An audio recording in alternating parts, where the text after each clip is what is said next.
ডিপ্রেশনে ভুগছেন, পেরেশানিতে আছেন, খুব বেশি দুশ্চিন্তায় আছেন, কোনো কিছু ভালো লাগছে না, আল্লাহর সাথে একটু কথা বলেন।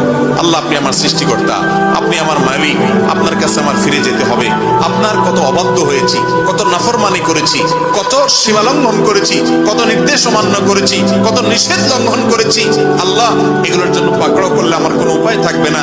মালিক, এখনো নাকের ডগা নিঃশ্বাস আছে, এখনো ক্ষমা চাওয়ার সুযোগ আছে।